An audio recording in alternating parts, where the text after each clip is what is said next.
नमस्कार। Class 8th NCERT mathematics के इस वीडियो में आप समझेंगे अध्याय 5 आंकड़ों का प्रबंधन से 25 मोस्ट इम्पोर्टेंट एमसीक्यूज़। ये MCQs NMIMS exam, school exam और बोर्ड एग्ज़ाम के लिए मोस्ट इम्पोर्टेंट हैं। इस वीडियो में इस अध्याय से परीक्षा में पूछे जाने वाले सभी प्रकार के एमसीक्यूज़ को शामिल किया गया है। इन एमसीक्यूज़ को समझने के लिए वीडियो को एंड तक ज़रूर देखें। आइए अब हम इन एमसीक्यूज़ को वन बाय वन सॉल्व करते हैं। तो क्वेश्चन नंबर वन में है, किसी आयत चित्र में एक आयत की ऊंचाई दर्शाती है। ऑप्शन ए में है वर्ग की चौड़ाई, ऑप्शन बी में है वर्ग की ऊपरी सीमा, सी में है वर्ग की निम्न सीमा और ऑप्शन डी में है वर्ग की बारंबारता। तो ये हमारे पास एक आयत चित्र है। ये आयत चित्र की ऊंचाइयाँ हैं। ये वर्ग की बारंबारता को दर्शाती है। जैसे 140 से 145 वर्ग की बारंबारता 7 है, 145 से 150 वर्ग की बारंबारता 4 है। जैसे 125 से 130 की बारंबारता 1 है, 155 से 160 की बारंबारता 1 है। तो इस प्रकार आयत की जो ऊंचाई है वो वर्ग की बारंबारता को दर्शाती है। तो इस प्रकार ऑप्शन डी बिल्कुल सही है। इस प्रकार हमने क्वेश्चन नंबर 1 को सॉल्व किया। आइए अब हम क्वेश्चन नंबर 2 को सॉल्व करते हैं। क्वेश्चन नंबर 2 में है आंकड़े, ये हमें आंकड़े दिए गए हैं का परिसर है यानी रेंज है। अब हमें इन दिए गए आंकड़ों का परिसर ज्ञात करना है। तो सबसे पहले हमें मालूम होना चाहिए कि परिसर क्या होता है। तो परिसर दिए हुए आंकड़ों में सबसे बड़े और सबसे छोटे प्रेक्षणों का अंतर उन आंकड़ों का परिसर कहलाता है। तो देखिए ये जो हमें आंकड़े दिए गए हैं इनमें ये सभी क्या है, प्रेक्षण है। 9, 8, 4, 3, 2 ये सभी क्या है, प्रेक्षण हैं। तो इन प्रेक्षणों में सबसे अधिक मान वाला प्रेक्षण कौन सा है? तो देखिए जिस प्रेक्षण का मान सबसे अधिक है वो प्रेक्षण हमारे पास क्या है, 15 है। तो सबसे पहले हम 15 लिखेंगे। अब हम देखेंगे किस प्रेक्षण का मान सबसे कम है। तो सबसे कम प्रेक्षण मान यहाँ पर 1 है। तो यहाँ पर हमारे पास जो 1 है इस प्रेक्षण का मान सबसे कम है। तो सबसे अधिक प्रेक्षण का मान 15 है और सबसे कम प्रेक्षण का मान 1 है। तो 15 में से हम 1 घटा देंगे तो हमारे पास कितना आएगा, 14 आएगा। तो ये क्या है, इन दिए गए आंकड़ों का क्या है, परिसर है। इस प्रकार इन दिए हुए आंकड़ों का परिसर 14 है। यह मान ऑप्शन बी में दिया गया है। इस प्रकार ऑप्शन बी बिल्कुल सही है। इस प्रकार हमने क्वेश्चन नंबर 2 को सॉल्व किया। आइए अब हम क्वेश्चन नंबर 3 को सॉल्व करते हैं। तो क्वेश्चन नंबर 3, आंकड़े, ये हमें आंकड़े दिए गए हैं को 0 से 5, 5 से 10, 10 से 15 वर्ग इत्यादि में वर्गीकृत किया जाता है। इन आंकड़ों को यदि वर्गीकृत किया जाए और वर्ग हम 0 से 5, 5 से 10, 10 से 15 लें तब वर्ग 20 से 25 की बारंबारता होगी। अब हमें वर्ग 20 से 25 की बारंबारता ज्ञात करनी है। तो देखिए 20 से 25, इस वर्ग में 20 आएगा, 21 आएगा, 22 आएगा, 23 आएगा, 24 आएगा और 25 से कम इस वर्ग में जो दिए गए प्रेक्षण हैं वो 25 नहीं आएगा, 25 से कम आएंगे। यानी 20 से लेकर 25 से कम तक जो प्रेक्षण हमें दिए गए हैं वो आएंगे। तो अब हम देखते हैं कि 20 से 25 में कौन कौन से प्रेक्षण हैं। तो देखिए सबसे पहले अब 25 इसमें नहीं आएगा तो सबसे पहले कौन सा आएगा, 20 आएगा यानी 1 हो गया। उसके बाद हमारे पास 21 आएगा यानी 2 हो गए। अब ये 23 है, ये आएगा इसमें तो 3 हो गए। तो आगे 25, 40, 53 है। तो इस प्रकार 20 से 25 वर्ग में 3 प्रेक्षण आए हैं। तो यानी इन 20 से 25 वर्ग की जो बारंबारता है वो कितनी है, 3 है। यह मान ऑप्शन सी में दिया गया है। इस प्रकार ऑप्शन सी बिल्कुल सही है। इस प्रकार हमने क्वेश्चन नंबर 3 को सॉल्व किया। आइए अब हम क्वेश्चन नंबर 4 को सॉल्व करते हैं। तो क्वेश्चन नंबर 4 में है संपूर्ण और एक भाग में संबंध दर्शाने वाला आलेखीय निरूपण है। ऑप्शन ए में है पाई चार्ट यानी वृत्तालेख, ऑप्शन बी में है आयतचित्र, ऑप्शन सी में है दंडालेख, ऑप्शन डी में चित्रालेख। हम जानते हैं कि संपूर्ण और एक भाग में संबंध दर्शाने वाला आलेखीय निरूपण है पाई चार्ट यानी वृत्तालेख होता है। तो देखिए ये हमारे पास एक वृत्तालेख है। तो वृत्त क्या है, एक संपूर्ण है और इसके हम एक भाग के रूप में संबंध को दर्शा रहे हैं। तो इस प्रकार संपूर्ण और एक भाग में संबंध दर्शाने वाला आलेखीय निरूपण वृत्तालेख यानी पाई चार्ट होता है। इस प्रकार ऑप्शन ए बिल्कुल सही है। तो इस प्रकार हमने क्वेश्चन नंबर 4 को सॉल्व किया। आइए अब हम क्वेश्चन नंबर 5 को सॉल्व करते हैं। तो क्वेश्चन नंबर 5 में है एक पाई चार्ट में वृत्त के केंद्र पर कुल कोण होता है। ये हमारे पास पाई चार्ट है, ये हम केंद्र है। तो केंद्र पर कुल कोण कितना होता है वो हमें बताना है। तो देखिए ये जो इसका कुल कोण है वो कितने डिग्री का होता है, 360 डिग्री का होता है। तो इस प्रकार ऑप्शन बी में दिया गया है 360 डिग्री। तो इस प्रकार एक पाई चार्ट में वृत्त के केंद्र पर कुल कोण 360 डिग्री का होता है इस प्रकार ऑप्शन बी बिल्कुल सही है। इस प्रकार हमने क्वेश्चन नंबर 5 को सॉल्व किया।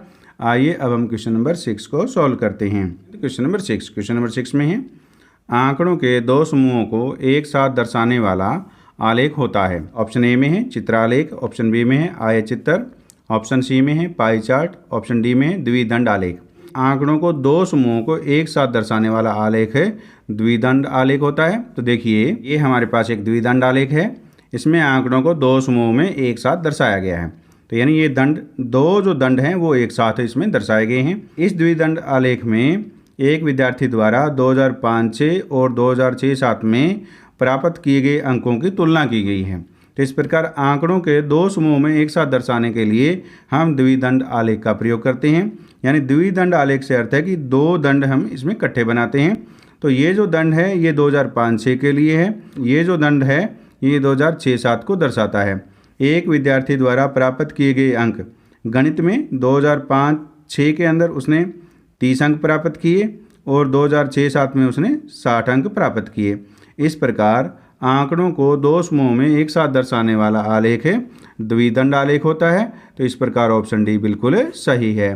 तो इस प्रकार हमने क्वेश्चन नंबर 6 को सॉल्व किया। आइए अब हम क्वेश्चन नंबर 7 को सॉल्व करते हैं। तो क्वेश्चन नंबर 7 में वर्ग 150 से 175 का माप है। अब हमें बताना है कि इस वर्ग का माप क्या होता है। तो ये वर्ग की निम्न सीमा होती है, ये वर्ग की ऊपरी सीमा होती है। तो वर्ग की ऊपरी सीमा हमारे पास कितनी है, 175 है, और वर्ग की निम्न सीमा 150 है। तो वर्ग की ऊपरी सीमा में से वर्ग की निम्न सीमा हम घटा दें तो वर्ग का माप यानी वर्ग की चौड़ाई हमें मालूम हो जाती है। तो अब हम 175 में से 150 को घटा देंगे तो हमारे पास कितना आएगा, 25 आएगा। इस प्रकार वर्ग 150 से 175 का माप 25 आया है। यह मान ऑप्शन सी में दिया गया है। इस प्रकार ऑप्शन सी बिल्कुल सही है। इस प्रकार हमने क्वेश्चन नंबर 7 को सॉल्व किया। आइए अब हम क्वेश्चन नंबर 8, 9 और 10 को सॉल्व करते हैं। तो क्वेश्चन नंबर 8, 9 और 10 के लिए ये निर्देश दिए गए हैं। इसी कक्षा के विद्यार्थियों ने अपने मनपसंद रंग के बारे में मतदान किया और इस प्रकार प्राप्त आंकड़ों का एक पाई चार्ट तैयार किया गया। ये पाई चार्ट तैयार किया गया है। तो दिए हुए पाई चार्ट को देखिए तथा इस आधारित 8 से 10 प्रश्नों तक के उत्तर दीजिए। अब हमें क्वेश्चन 8, 9 और 10 के उत्तर हमें इस पाई चार्ट को देख करके देने हैं। इस पाई चार्ट में विद्यार्थियों द्वारा जो मनपसंद रंग है उसके बारे में जो मतदान किया गया उसको प्रतिशत में दर्शाया गया है। लाल रंग पसंद करने वाले विद्यार्थियों की जो संख्या है वो 35% है। पीले रंग पसंद करने वाले विद्यार्थियों की संख्या 25% है। हरे रंग को पसंद करने वाले विद्यार्थियों की संख्या 20% है। और इन रंग के अलावा जो अन्य रंग है उसको पसंद करने वाले विद्यार्थियों की संख्या 6% है। तो यानी ये संपूर्ण को भागों में दर्शाया गया है। तो अब आइए अब हम क्वेश्चन नंबर 8 को सॉल्व करते हैं। तो क्वेश्चन नंबर 8, किस रंग को मतों का 1/5 भाग मिला। तो ये जो हमारे पास भाग हैं, कौन से रंग को मत 1/5 भाग मिला। अब हमने वो रंग बताना है जिसको 1/5 भाग मिला है। तो 1/5 जो भाग है वो कितने का है, कुल हमारे पास कितना है, 100% है। क्योंकि ये प्रतिशत में दिया गया है तो कुल प्रतिशत 100 होता है। 1/5 का 100 निकालना है हमें, तो गुणा में हम 100 कर देते हैं। अब हम 1/5 को 100 से गुणा करते हैं तो जिस रंग को 1/5 भाग मत मिले हैं वो हमें मिल जाएगा। तो हम 100 को 5 से काटेंगे तो 20 पे कट गया। इस प्रकार हमारे पास कितना है, 20% आया। तो 20% हरे रंग को मत मिले हैं। तो इस प्रकार ये ऑप्शन सी में दिया गया है। इस प्रकार ऑप्शन सी बिल्कुल सही है। तो इस प्रकार हरे रंग को मतों का 1/5 भाग मिला है। इस प्रकार हमने क्वेश्चन नंबर 8 को सॉल्व किया।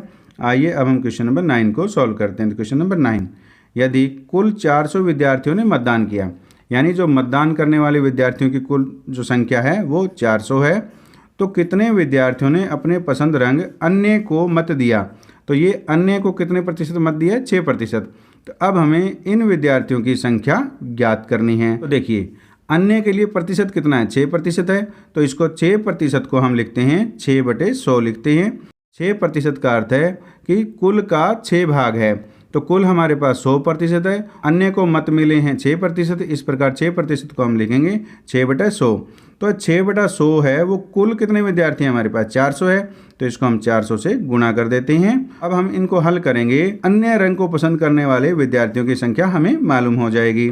तो 2 जीरो से 2 जीरो कट गई। 6 को 4 से गुणा करेंगे तो हमारे पास 24 आएगा।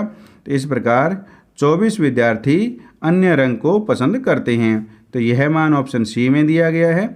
इस प्रकार ऑप्शन सी बिल्कुल सही है। इस प्रकार हमने क्वेश्चन नंबर 9 को सॉल्व किया।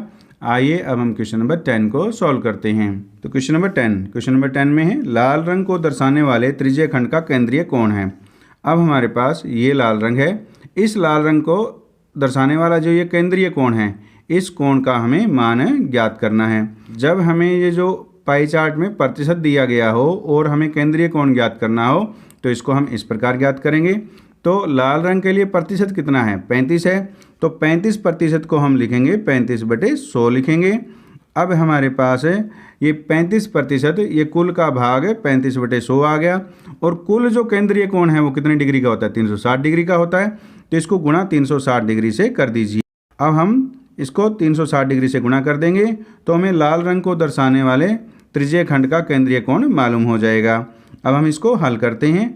तो ये 0 से 0 कट गई। अब हम 5 से काटें, 5 दूनी 10 हो गया और 5 साते 35 हो गया। और 2 से 36 को काटेंगे तो 18 पे कट गया। तो 18 साते हमारे पास 126 होते हैं। इस प्रकार लाल रंग को दर्शाने वाले त्रिज्यीय खंड का केंद्रीय कोण 126 डिग्री आया है। यह मान ऑप्शन डी में दिया गया है। इस प्रकार ऑप्शन डी बिल्कुल सही है। इस प्रकार हमने क्वेश्चन नंबर 10 को सॉल्व किया।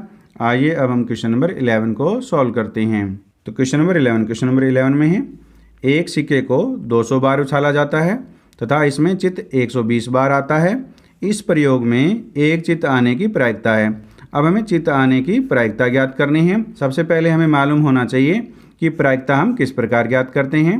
तो एक घटना की जो प्रायिकता है वो हम इस प्रकार ज्ञात करते हैं।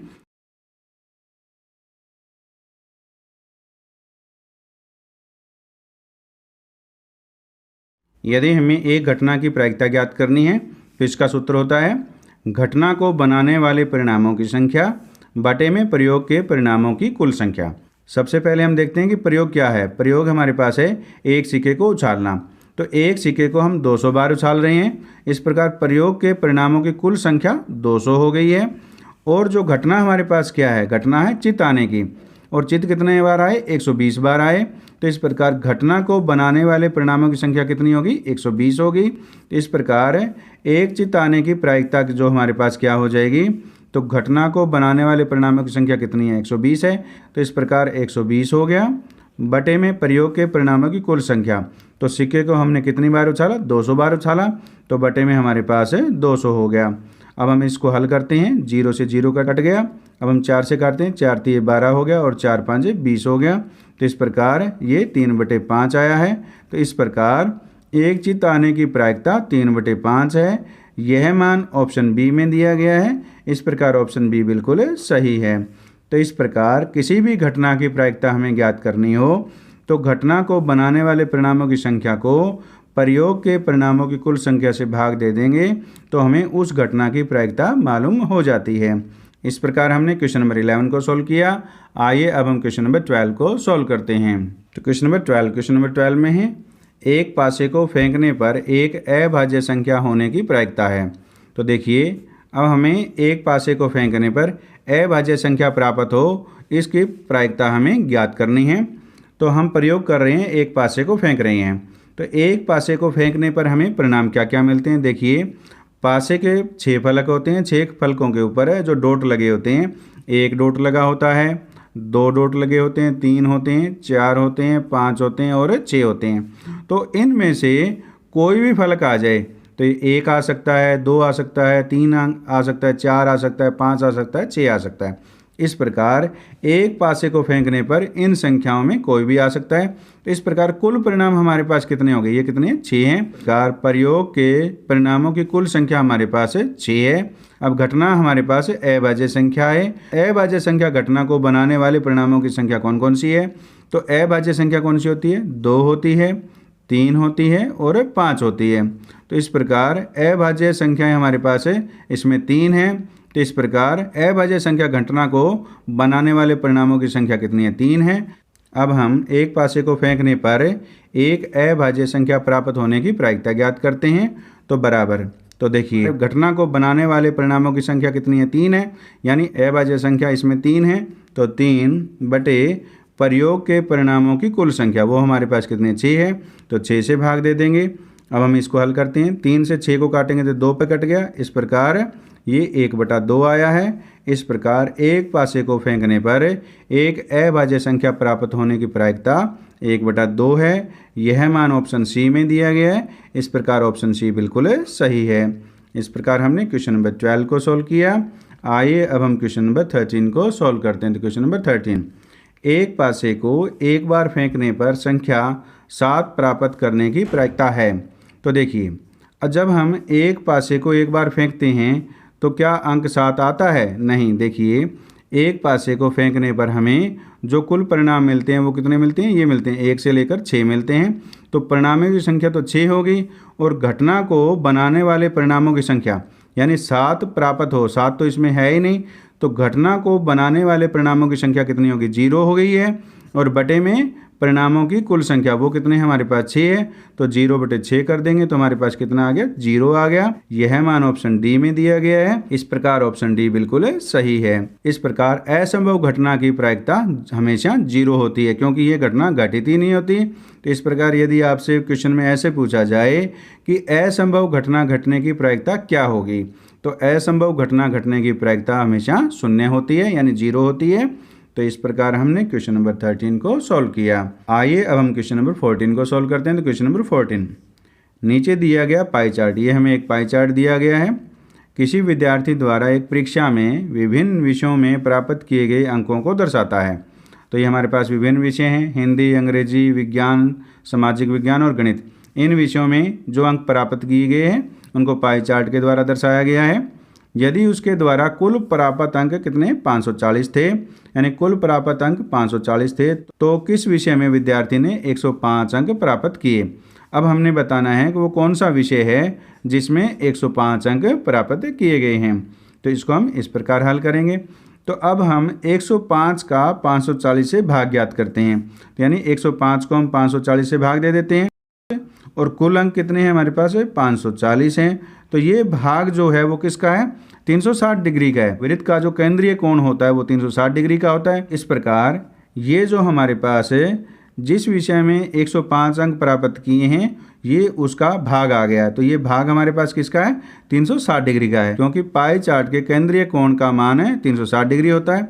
तो इसको हम 360 डिग्री से गुणा कर देंगे तो हमें जिस विषय में विद्यार्थी ने 105 अंक प्राप्त किए गए हैं उस विषय का कोण हमें मालूम हो जाएगा। तो देखिए 0 से 0 कट गया, तो हमारे पास 18 तिये 54 होते हैं और 18 दूना 36 होते हैं, तो ये हमने काट दिया। और 105 को हम 3 से काटेंगे तो ये हमारे पास 35 पे कट गया और 35 की 2 से गुणा करेंगे तो हमारे पास 70 आएगा। और जिस विषय में विद्यार्थी ने 105 अंक प्राप्त किए गए हैं उसका केंद्रीय कोण 70 डिग्री है। तो 70 डिग्री है वो हिंदी विषय के लिए है। इस प्रकार विद्यार्थी ने 105 अंक हिंदी विषय में प्राप्त किए हैं। इस प्रकार ऑप्शन सी बिल्कुल सही है। इस प्रकार हमने क्वेश्चन नंबर 14 को सॉल्व किया। आइए अब हम क्वेश्चन नंबर 15 को सॉल्व करते हैं। तो क्वेश्चन नंबर 15 में है, शीशे के एक जार में समान माप वाले 6 लाल, 5 हरे, 4 नीले और 5 पीले कंचे हैं। हरी यादृच्छिक रूप से इस जार में से एक कंचा निकालता है। इसकी क्या प्रायिकता है कि निकाला गया कंचा लाल रंग का होगा? यादृच्छिक रूप से यानी बिना देखे वो कंचे निकालता है और कंचे क्या है? समान माप के हैं। तो इस प्रकार वो जो निकाला गया कंचा लाल रंग का हो इसकी हमें प्रायिकता ज्ञात करनी है। अब हमें लाल रंग के कंचे निकालने की प्रायिकता ज्ञात करनी है, तो इसको हम इस प्रकार ज्ञात करेंगे। तो लाल रंग के कंचों की संख्या कितनी है? वो हमारे पास 6 है। तो इस प्रकार घटना को बनाने वाले परिणामों की संख्या कितनी होगी? 6 होगी। तो 6 बटे में प्रयोग के परिणामों की कुल संख्या यानी कंचों की कुल संख्या। तो 6 में 5 जोड़ेंगे 11, 11 और 4 15, 15 और 5 कितने हो गए? 20 हो गए। तो इस प्रकार प्रयोग के परिणामों की कुल संख्या 20 है। तो इस प्रकार घटना को बनाने वाले परिणामों की संख्या को प्रयोग के परिणामों की कुल संख्या से भाग दे देंगे तो हमें लाल रंग का कंचा प्राप्त हो इसकी प्रायिकता हमें मालूम हो जाएगी। तो अब हम इसको आगे हल करते हैं। तो 3 दूनी 6 हो गए और 10 दूनी 20 हो गए। तो ये हमारे पास है 3/10 आ गया। इस प्रकार निकाला गया कंचा लाल रंग का हो इसकी प्रायिकता 3/10 है। यह मान ऑप्शन बी में दिया गया है। इस प्रकार ऑप्शन बी बिल्कुल सही है। इस प्रकार हमने क्वेश्चन नंबर 15 को सॉल्व किया। आइए अब हम क्वेश्चन नंबर 16 को सॉल्व करते हैं। तो क्वेश्चन नंबर 16 में है, अच्छी प्रकार से फेंटी हुई 52 पत्तों की ताश की एक गड्डी में से एक इक्का प्राप्त करने की प्रायिकता होगी। अब हमें 52 पत्तों की ताश की गड्डी दी गई है, उस गड्डी में से एक पत्ता निकालना है और वो पत्ता इक्का प्राप्त हो, इसकी हमें प्रायिकता ज्ञात करनी है। तो इसको हम इस प्रकार हल करेंगे। तो प्रयोग में परिणामों की कुल संख्या कितनी है? जितने पत्ते हैं, तो पत्ते कितने हैं? 52 हैं। तो प्रयोग के परिणामों की कुल संख्या हमारे पास 52 हो गई। अब हमारे पास घटना को बनाने वाले परिणामों की संख्या क्या होगी? हमें इक्का प्राप्त करना है। तो ताश की गड्डी में इक्के कितने होते हैं? 4 होते हैं। इस प्रकार घटना को बनाने वाले परिणामों की संख्या 4 है। तो इस प्रकार यहाँ पर 4 आ जाएगा। इस प्रकार हम एक इक्का प्राप्त करने की प्रायिकता को ज्ञात कर सकते हैं। अब हम इसको आगे हल करते हैं। तो 4 से काटेंगे, 4 एकम 4 तो और 13 चौके 52 होते हैं। तो इस प्रकार ये मान 1/13 आया है। इस प्रकार 52 पत्तों की ताश की गड्डी में से एक इक्का प्राप्त करने की प्रायिकता 1/13 है। यह मान ऑप्शन बी में दिया गया है। इस प्रकार ऑप्शन बी बिल्कुल सही है। तो इस प्रकार हमने क्वेश्चन नंबर 16 को सॉल्व किया। आइए अब हम क्वेश्चन नंबर 17 को सॉल्व करते हैं। तो क्वेश्चन नंबर 17, एक सिक्के को 2 बार उछाला जाता है, संभव परिणामों की कुल संख्या है। तो देखिए, एक सिक्के को 2 बार उछालने पर संभव परिणामों की कुल संख्या कितनी होगी वो हमें बतानी है। तो देखिए, जब हम एक सिक्के को उछालते हैं तो या तो हमारे पास हेड आता है या हमारे पास टेल आता है।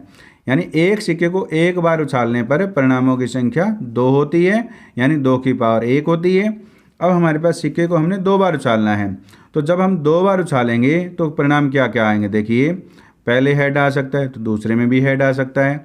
ऐसा हो सकता है कि पहले में हेड आए दूसरे में टेल आए। ऐसा हो सकता है कि पहले में टेल आए दूसरे में हेड आए। ऐसा हो सकता है कि दोनों में टेल आए। तो इस प्रकार ये परिणाम कितने होंगे? 1 2 3 4 हो गए। तो ये हमारे पास परिणामों की संख्या 4 है। तो इसको हम कैसे लिखेंगे? 2 की पावर 2 लिखेंगे, क्योंकि एक सिक्के को उछालने पर एक सिक्के के जो भाग हैं वो हेड और टेल यानी 2 हैं। तो एक सिक्के को जब हम उछालते हैं तो परिणामों की कुल संख्या 2 की पावर 1 होती है। जब हम एक सिक्के को 2 बार उछालते हैं या 2 सिक्कों को 1 बार उछालते हैं तो परिणामों की संख्या 4 है। तो यानी वो 2 की पावर 2 कर देंगे। तो इस प्रकार एक सिक्के को 2 बार उछालने पर संभव परिणामों की संख्या 4 है। यह मान ऑप्शन डी में दिया गया। इस प्रकार ऑप्शन डी बिल्कुल सही है।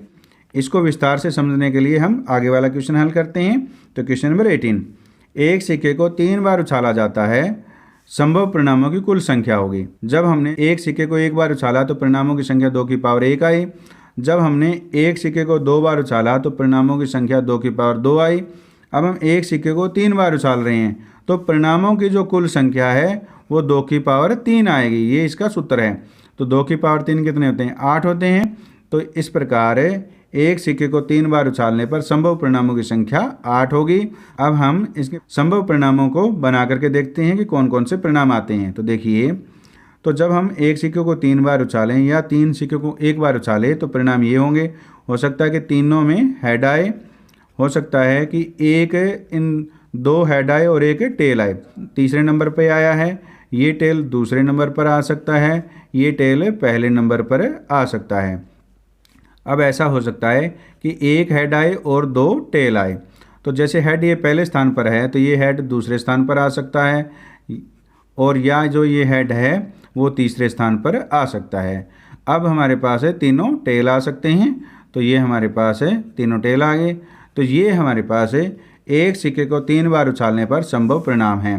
तो ये कितने देखिए, 1 2 3 4 5 6 7 8 हैं। तो यही हमने ज्ञात किया है। तो इसी प्रकार एक सिक्के को जितनी बार भी उछालें उसको 2 की पावर करके हम उन संभव परिणामों की संख्या ज्ञात कर सकते हैं। इस प्रकार एक सिक्के को 3 बार उछालने पर संभव परिणामों की कुल संख्या 8 है। यह मान ऑप्शन डी में दिया गया है। इस प्रकार ऑप्शन डी बिल्कुल सही है। इस प्रकार हमने क्वेश्चन नंबर 18 को सॉल्व किया। आइए अब हम क्वेश्चन नंबर 19 को सॉल्व करते हैं। तो क्वेश्चन नंबर 19, एक पासे को 2 बार फेंकने पर प्राप्त संभव परिणामों की कुल संख्या है। अब हमने एक पासे को 2 बार फेंकना है और उसके बाद संभव जो परिणाम हैं उनकी हमें कुल संख्या ज्ञात करनी है।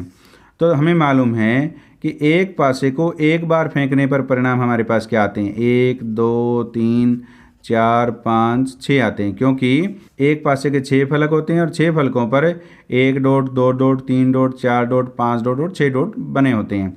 इस प्रकार इन एक पासे को फेंकने पर इनमें से कोई भी अंक आ सकता है और कुल जो संभव परिणाम है वो 6 होते हैं।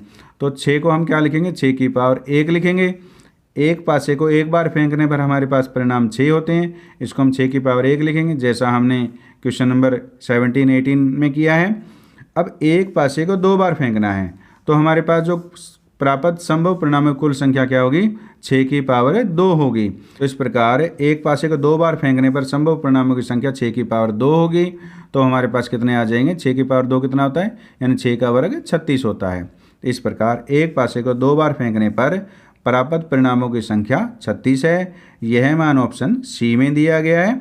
इस प्रकार ऑप्शन सी बिल्कुल सही है। इसी प्रकार यदि आपको एक पासे को 3 बार फेंकना हो तो प्राप्त संभव परिणामों की संख्या कितनी होगी, 6 की पावर 3 होगी।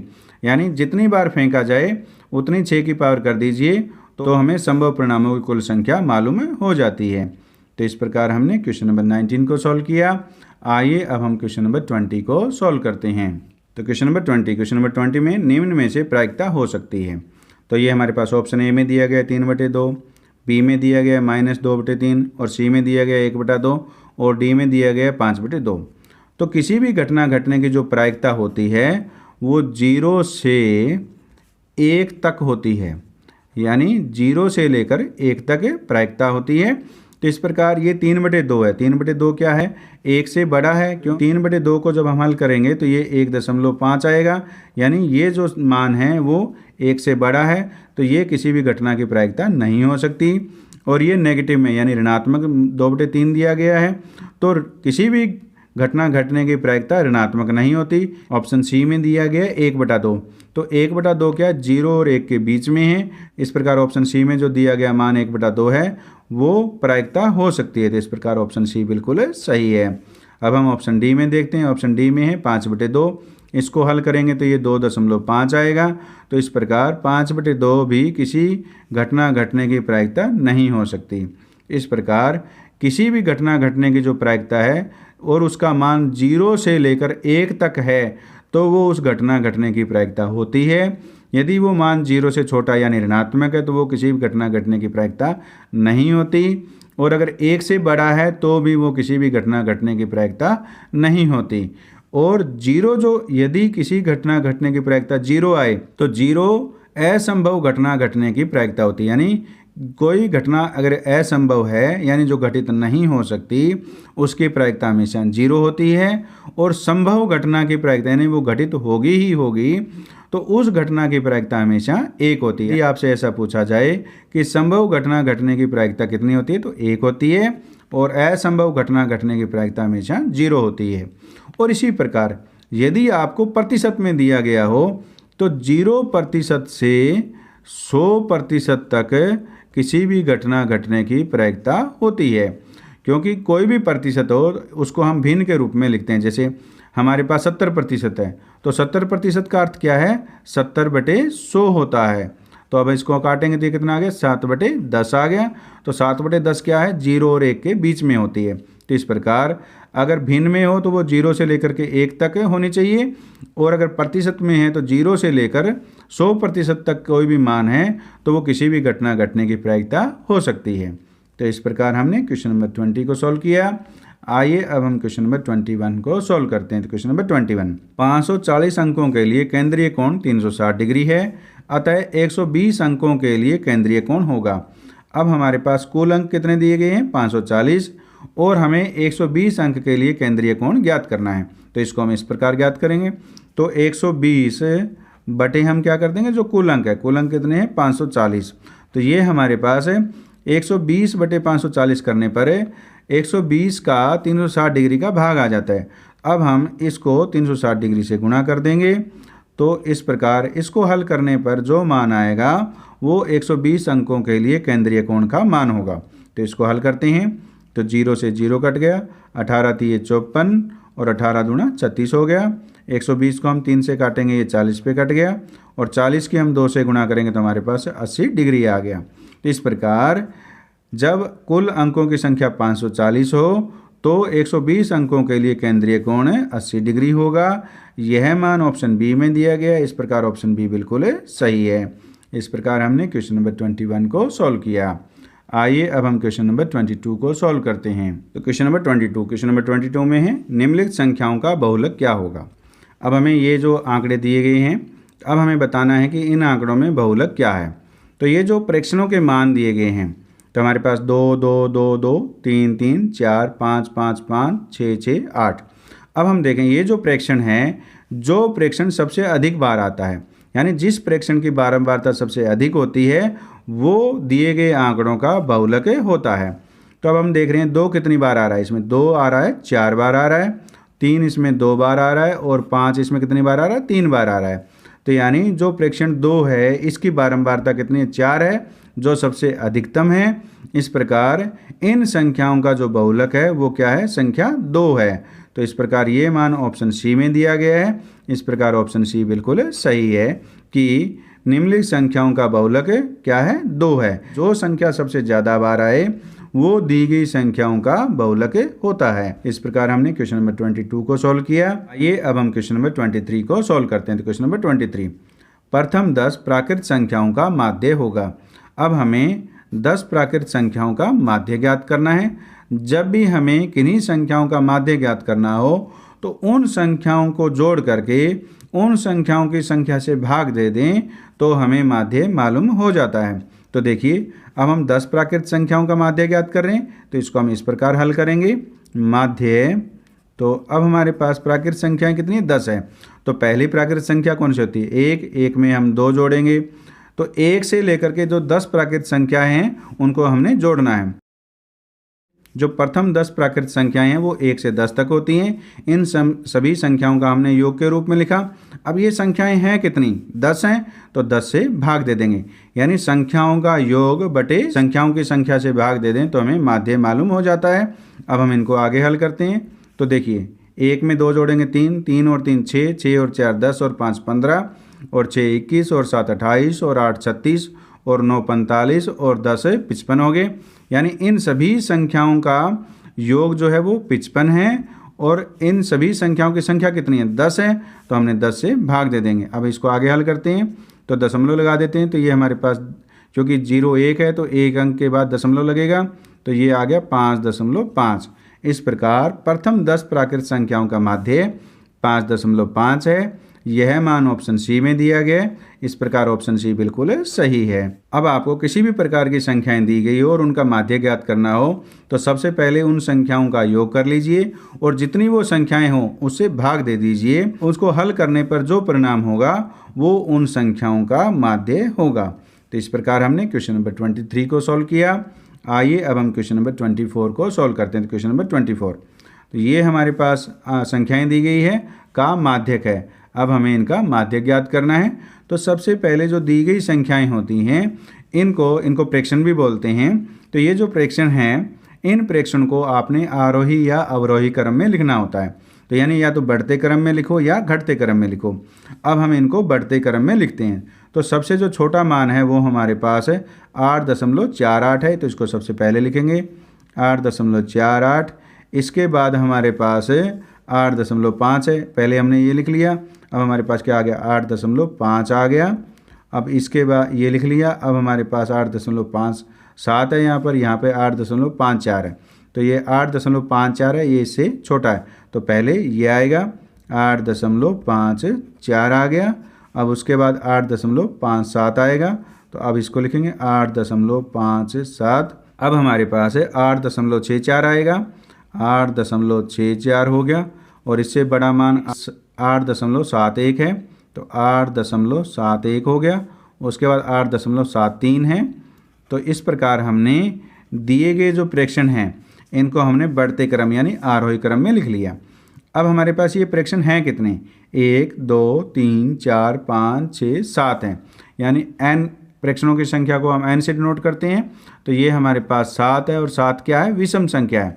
तो ये जब भी हमारे पास प्रेक्षणों की संख्या विषम दी गई हो और हमें माध्यक निकालना हो तो माध्यक होता है n/1/2वां प्रेक्षण, 2वां प्रेक्षण का मान। तो देखिए इस प्रेक्षण का जो मान होगा वही क्या होगा, माध्य होगा। तो n की जगह हमने क्या रखना है, 7 रखना है। तो देखिए तो हमारे पास 7 में हम 1 जोड़ेंगे, बटे में हमने 2 करना है। तो 7 में 1, क्योंकि कुल हमारे पास प्रेक्षण कितने 7 हैं, तो n का मान 7 है, 7 में हम 1 जोड़ देंगे तो हमारे पास कितना आ जाएगा, 8 आ गया। और हम 8 को हम 2 से भाग देंगे तो हमारे पास कितना आ गया, 4 आ गया है। इस प्रकार जो प्रेक्षण चौथे नंबर पर है उसका मान ही माध्यक है। तो देखिए कौन सा चौथे नंबर पर, 1 2 3 4। तो चौथे स्थान पर जो प्रेक्षण है वो 8.57 है। इस प्रकार इन संख्याओं का माध्यक 8.57 है। यह मान ऑप्शन डी में दिया गया है। इस प्रकार ऑप्शन डी बिल्कुल सही है। अब देखिए माध्यक होता क्या है। माध्यक वो संख्या होती है जो दिए गए आंकड़ों को ठीक ठीक 2 भागों में बांट दे, यानी बिल्कुल मध्य में हो। तो देखिए इधर देखिए कितने, 1 2 3 है, इधर भी क्या 1 2 3 है। तो जब हमारे पास आंकड़ों की संख्या विषम हो तो आरोही क्रम में लिख करके और जो सबसे बीच में हो, यानी इधर भी उतने ही आंकड़े हो लेफ्ट हैंड साइड में और उतने ही राइट हैंड साइड में हो, बिल्कुल मध्य में हो, वो संख्या उन दिए गए आंकड़ों का माध्यक होता है। इस प्रकार हमने क्वेश्चन नंबर 24 को सॉल्व किया। आइए अब हम क्वेश्चन नंबर 25 को सॉल्व करते हैं। क्वेश्चन नंबर 25 में आय चित्र को देखिए। ये हमें आय चित्र दिया गया है। इसको हमने देख करके उन लड़कियों की संख्या जिनकी लंबाई 145 सेंटीमीटर या उससे अधिक है। अब हमें उन लड़कियों की संख्या बतानी है जिनकी लंबाई 145 सेंटीमीटर या उससे अधिक हो। तो देखिए ये हमारे पास आय चित्र दिखाया गया है। ये क्या है, ऊंचाइयाँ दी गई हैं और ये लड़कियों की संख्या दी गई है। तो 145 हमारे पास यहाँ पर है। अब हमें इससे अधिक, यानी जिन लड़कियों की ऊंचाई 145 से 150 है उनकी संख्या 4 है, और 150 से 155 सेंटीमीटर वालों की संख्या 2 है। 155 से 160 सेंटीमीटर वाली ऊंचाइयों की लड़कियों की संख्या 1 है। अब हम इनको गिन लेते हैं क्योंकि हमें 145 से अधिक पूछी है। तो ये कितने, 4 और 2 6 और 1 7 हो गया।